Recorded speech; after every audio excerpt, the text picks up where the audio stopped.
I had the pleasure of delivering some meals last night to some of our older ladies of the church, some of our older folks, families that can't get out and get meals or need very much to stay inside for the full quarantine. And I had asked this lovely lady, and everybody knows who she is, and you'll know when I describe her probably even from this who she is. But I said, well, how are you staying busy? And she says, well, I'm working on my Christmas cards.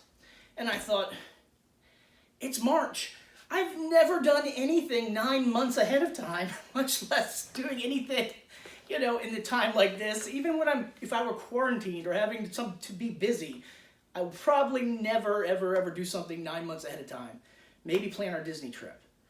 Actually, we might do that 9 months ahead of time, but we will see. But I just want to tell everybody just a funny story I heard years ago, and hopefully this will help us through this time.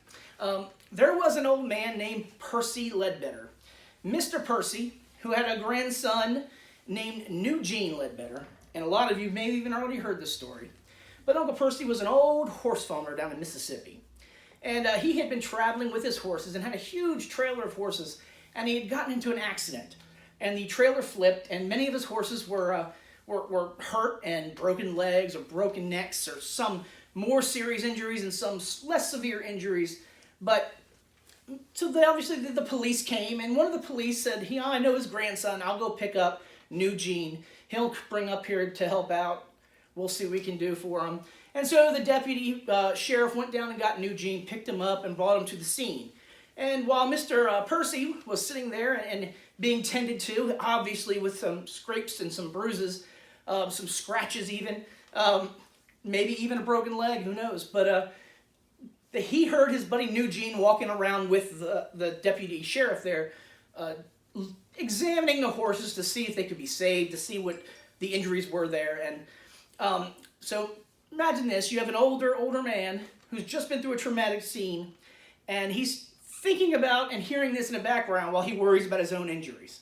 That's key to understanding where we're going with this. But so he hears his grandson Eugene, and Eugene's talking to the deputy, and he said, oh, what's wrong with this one, Eugene? And Eugene says, this one's got a broken leg. And all you hear is this pow, and oh my goodness, he shot the horse. So he came up to the next one. This one's got a broken leg. It's got a broken, maybe it looks like one of his neck might be broken. So ploosh-ow, poo, they killed the horse. The horse is dead. And this happened several times to several of Mr. Percy's horses. And so finally they got to where they asked Mr. Percy what his problem was, how injured he was. And he got up immediately. Even though he was obviously injured, he jumped up, he sprang to his feet, and he rushed off. And he said, not a darn thing. I know, I'll give you a chance to laugh right now. Here's a pause for laughter. Okay, I'll continue.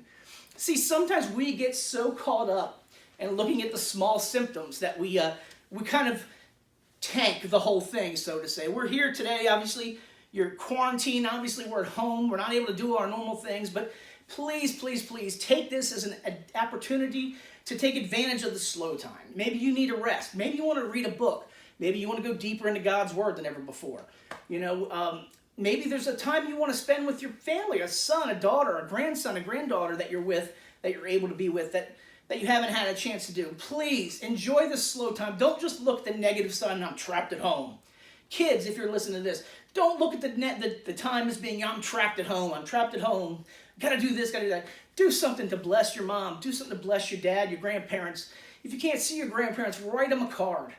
What a wonderful time we'd have. Just let's use the Corona time here that we're having. I didn't mean to sound there like a beer commercial, but let's use what is now considered the Corona time as our great being separated from everything else and trying to stay socially distanced.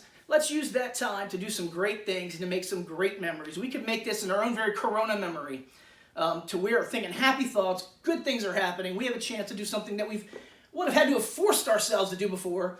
And here's that time we're forced to take advantage of it, think only happy thoughts, and use this time to make a great memory.